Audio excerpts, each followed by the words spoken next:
Welcome back to another episode of Community Capital. My name is Rob Johnson. We have another great show for you today. Joining me in studio is Elyse Moore. She's the founder and co-owner of McClements Farm Country Store here in Brighton. Welcome back. Oh, thank you so much. How have you been? I've been busy. I know. I've so seen. busy.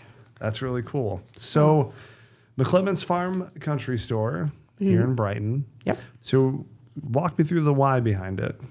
Well, I would like to say that I had this 10-year plan and somehow ended up here, but that's not reality. We kind of just fell forward into where we are. We started out freeze drying from our house. We were freeze drying fruit from our property. So we lived on a hobby farm, as I would call it. And then we were encouraged to start selling at the farmer's market 3 years ago. We started in Brighton. And so the Brighton Farmers Market is near and dear to my heart. I love it. And we were in that market for 3 seasons. In the middle of that, we opened a little store, McClements Farm, which is on the backside of the bakery, Great Harvest. And we were there for 1.5 years before we ended up having to move up to Main Street. And at that time, our store had really kind of transformed from just having freeze-dried goods and a couple of other things to becoming a full-blown country store with a lot of the products that you would find at the farmer's market, plus a lot of stuff from local artisans. And we have been able to fill the new space quite well. That's great. So over the last year, I've obviously seen quite a bit of what's gone on, and you mentioned having to move and then those components. So what has that last 6 to 12 months been like for you in the entrepreneurial landscape? It has been wild.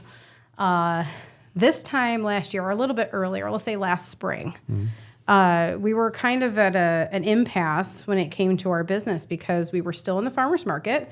And so we were still making a steady income from our efforts there.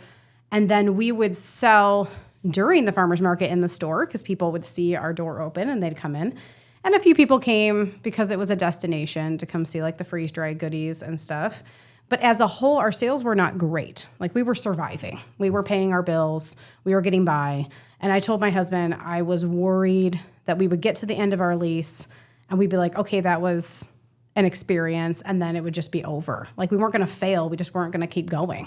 And so at about the almost 1.5 year mark, I had been presented with the opportunity to go into business with another business owner downtown. Mm-hmm. And it sounded like an awesome opportunity because we would be able to take over a prominent space on Main Street and we would be able to create something that didn't exist, which was a country store and a creamery. So you'd have this amazing old-fashioned ice cream counter, soda fountain type thing, along with these old-fashioned and Michigan-made goods in the front. It was kind of an awesome concept. Yeah. But unfortunately, there was a lot of drama and conflict that ensued with that decision.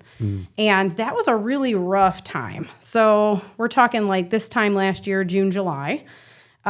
We had signed paperwork.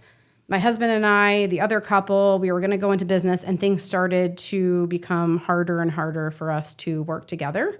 So something that seemed really good on the surface ended up being a source of tension and conflict and just misery, honestly, for everyone involved. Yeah. And I had spent a lot of time in prayer during that, really just praying about God, is this the direction that we're supposed to go?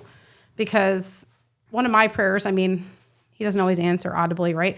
But one of my prayers is shut the door if it's not meant to happen because it's hard for me to make decisions. I'm indecisive. So Please just slam that door shut. And every door kept opening, right? Yes, sign the lease. Yes, get this vendor. Yes, prepare for this. And so when things started to get really tough and I would say toxic, then I was why? Why? Did I not listen well? Did I misinterpret this? I thought that you were saying go forward. Yeah. And that was really hard.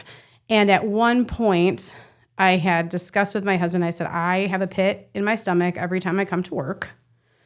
I know now that this is not where we're supposed to be, that I might be giving up that space on Main Street that I really wanted.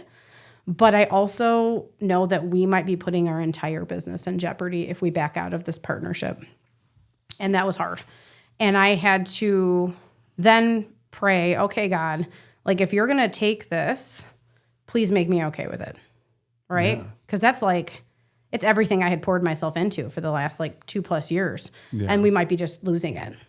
And in the midst of that, we actually lost our space that we were already in because it had been up for rent. They've been trying to find someone to fill it. And the landlord had decided to give it to the new person, even though I had backed out of the partnership and wanted to stay. So at that point, I was like, okay, God, like we need a miracle. Like we need a miracle. I'm reaching out to real estate friends. I'm saying, does anybody know anything that's coming available? And then this other space became available. And I could not have ever envisioned a better space for what we wanted to do. Moving to 334 West Main, which is, if you don't know, is right across the alley from Brighton Bar and Grill, and it's in front of Oh My Lolly. So that was not only close to where we were before, right near the playground, about 3 times the space of what working space that we had before. It has like wood floors from the 1930s. It has like brick in there, beautiful display windows, an old basement that you could probably hide bodies in. Like it's terrifying down there. They probably did, yeah. It was an Undertaker at one point in the early 1900s, so maybe they did. All right. But that whole like just, I guess, faith journey of having to go through and say, even if, like it was like a Daniel moment. It was even if we lose this business, like you are still good. That was hard. Like that was really hard, but it taught me something. And I said, if I'm meant to be here, then make it happen. And it did. Yeah. God moved and put us where we are today. So I can't say we would have been better somewhere else or doing something else, because when God wants something to happen, it's going to happen. 100%. Yeah. Now I've had a similar issue early on in my entrepreneurial career. And the only thing I can tell people that are going through something like that is everything that is happening is going to make you better. Oh, yeah. And it's just what it is. Like there's no other way. You can't control it. You can't make somebody's actions for them. It's just, it's just going to make you better. Mm-hmm. And I think I've had to develop a thicker skin too, for sure. which I do not have a thick skin. So like, don't like if I act like I'm tough, I'm really not. But I've had to be okay that there's going to be people who won't like you. Oh, for sure. My former business partner obviously does not like me, but there's other people even that I have been made aware of, not to my face, that are upset that I opened a business on Main Street or upset about a brand I'm carrying or whatever. And it's like, you know what? Come talk to me personally or keep it to yourself. Yeah. And it's fine. What I've always found is that anybody who's ever had a problem with me, if they come and talk to me, they don't have a problem anymore. But it's the people that are unwilling to take that step and actually have a conversation. And people that are unwilling to do that, I really don't care what they think anyway. Well, right. So right. it's kind of a win-win for me because it doesn't bother me. It bothers them. So it's a ton of mental real estate they're carrying. Yeah, I think it's our culture in general now, though. We like to just pick sides or have strong opinions and not actually face our opinions with other people. And most of us, if we just like talk to somebody else, would realize, wow, I don't really dislike you as much as I thought I would. No, like maybe we have a lot more common ground than we thought we did. Yeah, everything gets sensationalized, especially with the filter or the barrier of the internet or being online. It just makes everybody a little tougher in their own mind. So I think so. Yeah, it's when I first started, before I actually even started being an entrepreneur, I listened to Dave Ramsey a lot, and I always used to hear him say about entrepreneurship. I don't know if he still does or not, but he drew a pretty hard line with like no partnerships. Mm-hmm. He always said like the only ship that won't float is a partnership. And I took that and I was like, okay, that's how it is. But then as I got more and more involved in, consulting and working with other businesses, like I know a ton of successful partnerships, a ton of them. It's just a matter of if you're a partner person or not. And that's really what it comes down to is like, are you built for solo 100% owner, or are you built for, partnerships? And like, I am not built for partnerships. I'm just not. And that's okay. But there are people who are, and they are fantastic at partnerships. That's great. I have learned that not only can I not work for somebody else, but I cannot work where the other person has the same amount of like decision-making authority. Now, I'm not referring to my husband, although he usually defers most of the decision-making to me when it comes to business. Right. But just in general, I think I would echo that back, just that partnerships are probably best kept to marriage. And and if you know yourself, you know that somebody doesn't really want to make decisions. They just want to be a part of the process, then great. What I believe in more is like collaborations. Like if I want to work with a project on somebody, we'll partner on that project. Exactly. But at the end of the day, I'm going to say taking credit, but I'm able to smile at the work that I've done at McClements Farm, but I also have to deal with anything that fails because it's on my shoulders. And that is the heavy load that we have as entrepreneurs, but I think I was built for it. It's just how my brain works. I couldn't work in an environment where someone was telling me what to do all the time. Instead, I get to tell myself what to do all the time and get upset about it that way. Yeah. Yeah, it is certainly, there's so many different ways and theories, philosophies in entrepreneurship, and everyone has their own flavor of it. And a lot of it just comes down to like what matters to you. And I think what a lot of people make a mistake on is they look at what matters to other people and they try and focus solely on that. So what's the competition doing? What are these people doing? How do I close the gap between me and them? It's like there really is no you and them, because everybody, even if you're in the same industry, is going to operate and execute differently. And I don't know of any industry, I can't think of any right now off the top of my head, that the greater Detroit metro area can't accommodate more than one of them. Oh, many. We have many gift shops in downtown Brighton. Yeah. We have people who carry groceries like I do. We have people who are carrying stuff from vendors like a consignment shop. And really, there is room for all of us. There is difference. And that's something that I can take pride in, is knowing that like it's a curated collection of things at my store, just like it would be at theirs, that we're choosing to support local as much as possible. And, I think when we start competing with each other, it becomes like everybody has the same stuff. Yeah. Everybody's doing the exact same thing. If people are walking into your store and saying, oh, another one of these, that's probably a red flag that you shouldn't be carrying the same things as everybody else, right? So we have, the opportunity to grow and just be creative with what we're doing. And in my case, it's like I look at the shelves and I think, oh, I know the owner of this and this and this and this, because most of them came from the area farmers markets. Yeah. And that's something that, they're always going to have my heart at the Brighton Farmers Market. I would still be in it. This year is the first season that we're not in it. And that's just because I had to direct my energy toward where we're going and not where we've been. For sure. Yeah. And so that was putting all of my effort into the store and keeping it viable and making sure that we're continuing to grow month after month as we move forward. Yeah, that's a great attitude to have. I know, like, from time to time, people send me new podcast studios that open up. Like there was one, I think, recently in Troy. And someone's like, are you worried? And I'm like, not at all. I said, I would not drive to Troy weekly for a podcast. So I'm pretty certain people in Troy are not driving to Brighton for a podcast. No. So I have zero concerns. And that's awesome. Like, the more, the better.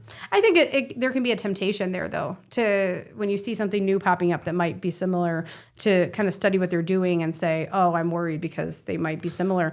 But really, what I have learned over the last year is, like, if I'm focusing on what I'm doing and I'm doing what I'm doing well, it really doesn't matter what anyone else is doing. It's only distracting me from where I'm headed. 100%. That's exactly right. And that was one of the things that we struggled with in my former partnership, my short-lived partnership, was that I had a vision for how I wanted things to go, which was basically what I was doing already, plus additional by adding in some of the things that the other business had. And this partnership was kind of pushing for a very secular version of what I was doing. In fact, I was told that I couldn't have a Bible verse in my store, or I couldn't have certain vendors because they were, quote, too religious. I don't discriminate based on people's beliefs. We have people of all different backgrounds selling in our store. The Christians tend to find me. It's just a thing. I guess I just kind of trickle in. But I don't have any issues with that. And my only requirement for people who want to sell products in our stores, they have to be PG or below. I don't put things with like bad words on them in our store. I have 4 children. I don't want them, what does this mean, Mom? Yeah. Nope, not having that conversation. So beyond that, that's the only hard line I draw. And then otherwise, you just have to be filling a need that we have in the store. Yeah, I love that. So give me an overview of what's in the store. Oh my goodness. So like just we can break it into categories. You know, okay, so product by categories. product, So yeah. we obviously have a grocery section. I say that loosely. It's more of like a specialty grocery. So these are the products that we pulled in from the farmers markets, things like hot sauces and salsas. And we have coffee. We have Good Sense coffee because we love Good Sense coffee. That's definitely something I was introduced to at the farmers market. And pickles and things like that. Then we brought in a frozen section. So we have pasties that are made in Lake Orion. It's Uncle Peter pasties and gravies to go with those. And we have locally sourced meats. So those meats are from Carlton. It's Capelnick Farms. We met him through the farmers markets also. Okay. Then we have our candies, of course, the freeze-dried candies we were doing before, and whatever freeze-dried products we have on the shelf at the time.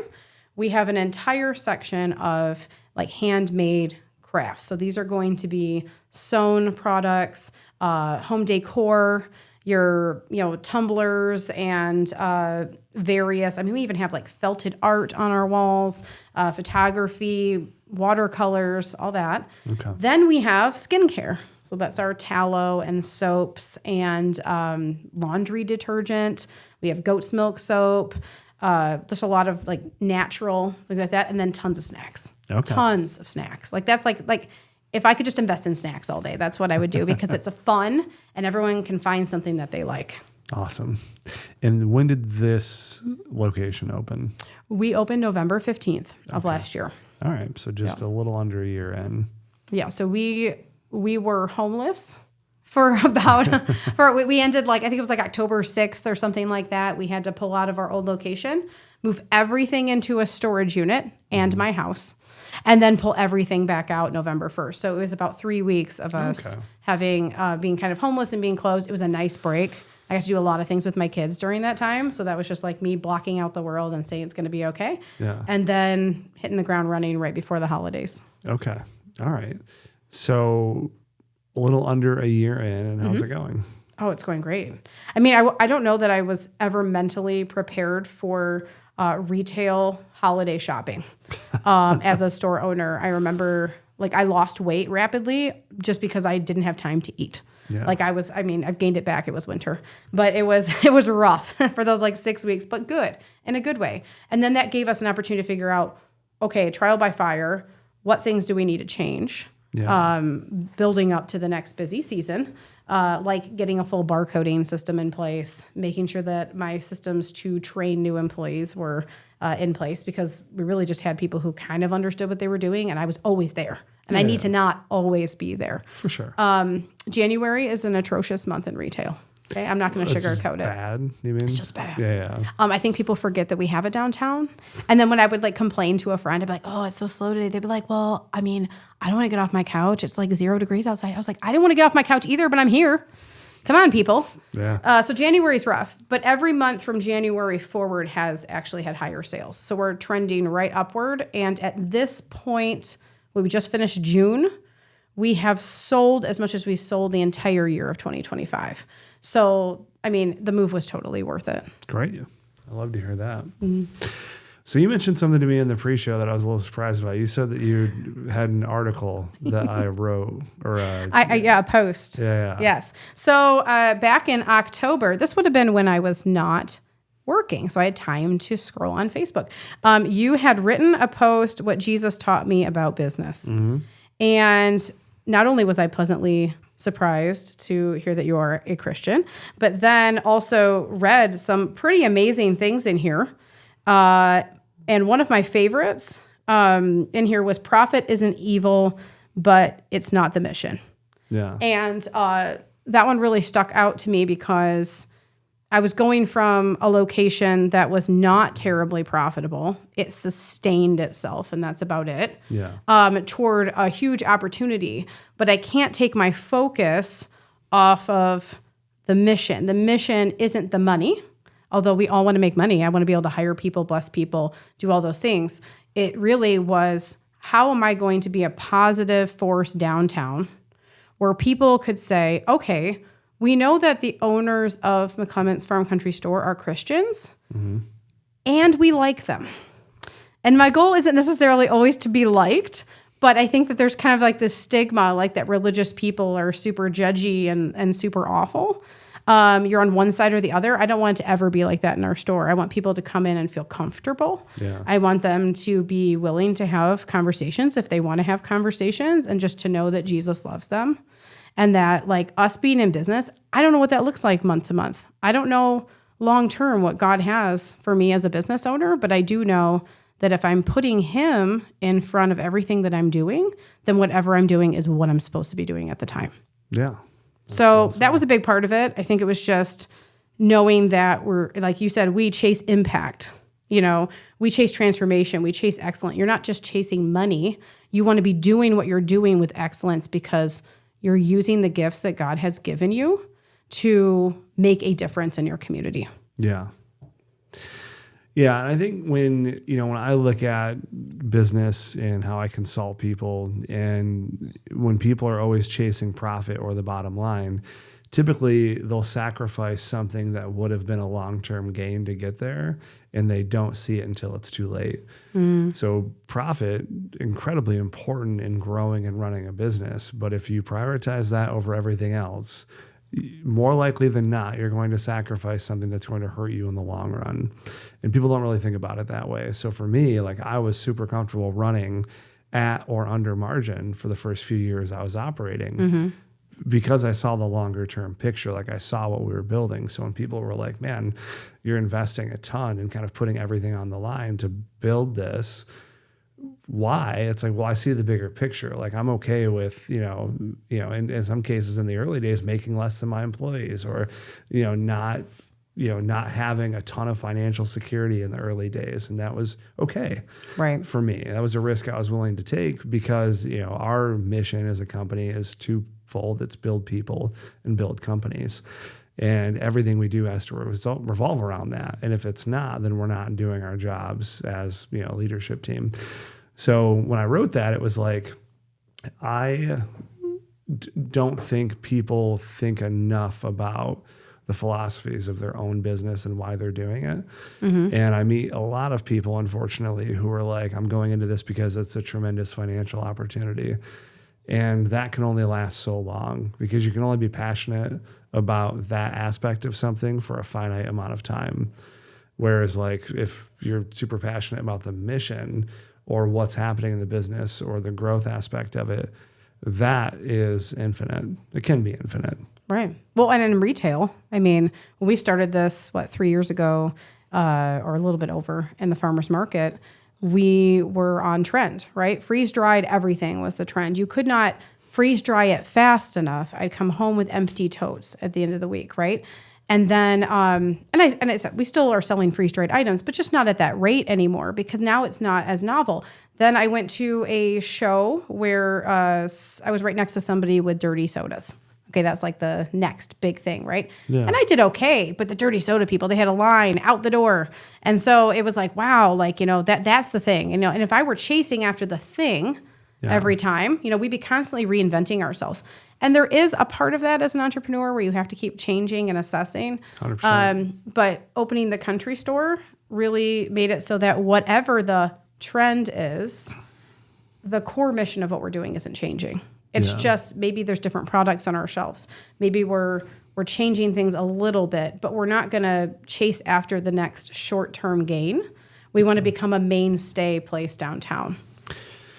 Yeah, and that is really well said. I think, recently I had a conversation with somebody, and they were very focused on trends in business, specifically around marketing. And they said, well, here's these 8 or 9 trends that are going on right now, and we should be chasing these trends. And I said, okay, well, more often than not, when we do the trend or we get on that bandwagon or whatever, we're going to be late to the party, and we're going to be one of 1,000. What if we just started setting the trend instead? Ooh. Or trying to set the trend, or doing something that we believe is going to work, not because somebody else is doing it, but because we actually are vested in this particular thing. And that really changed their thinking on it, because I hate, as my team knows, I'm probably the least trendy marketing person in the world. I don't care for those things, because I haven't really seen them amount to more business for clients or people in general. It'll get you a lot of views, it'll get you a lot of attention, but that attention typically doesn't translate into more business. Typically, there are outliers. So for me, it's always been like, why not just do something that you're really confident in, you believe in, and do something that is different than what everybody is doing. And it's different because it matters to you. You know, it's not the most earth-shattering idea, but it's one that I think bucks a lot of what people are doing, which is, you know, going into the trends. And when you do that, you're often late to the party. Oh, always. By the time I find out a trend, because I'm so busy, I'm like, oh, and nobody even watched it. Yeah. I'm so glad I spent 45 minutes on that. Yeah. I think for me, I'm realizing as a small business owner, it matters more that I am doing those in-person connections with people. So whether that's through a chamber event or that is us donating to the library program, we do the Brighton District Library where we give out little packets of Skittles.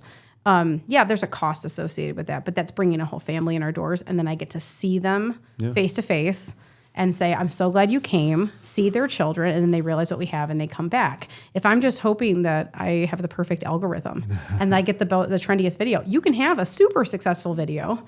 And then people are just like, that's cool, and they liked it, and they'll never even come in. Yeah. You know, you got to meet people where they are and then bring them to where you are.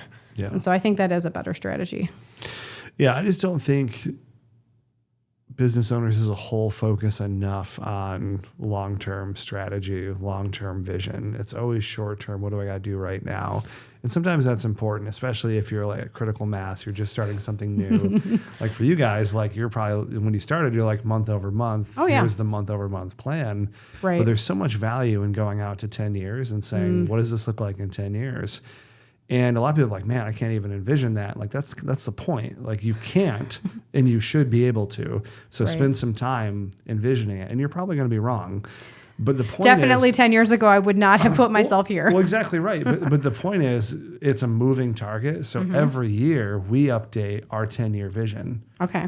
And then we keep track of, you know, we're 8 years in. So we keep track of what we said our 10-year vision was going to be in 2030 or 2031. But then in 2031, we're planning for 2041. Oh, yeah. You know, and really what that is you are buying into your future. You're not just saying, okay, let's just get through this year. Yeah. You're saying, no, I'm actually fully intending to be around 1 month from now, 1 year from now, 5 years from now, and so on. And you have to adapt. But like you said, you might not know what it looks like right now, but you're going to keep chasing that target and moving forward. I mean, before we never would have considered buying a building. We rent right now. We would love to buy our building. Yeah. We'll see what happens. Sure. But it's something that we've actually talked about because I'm like, this is where my roots are now down.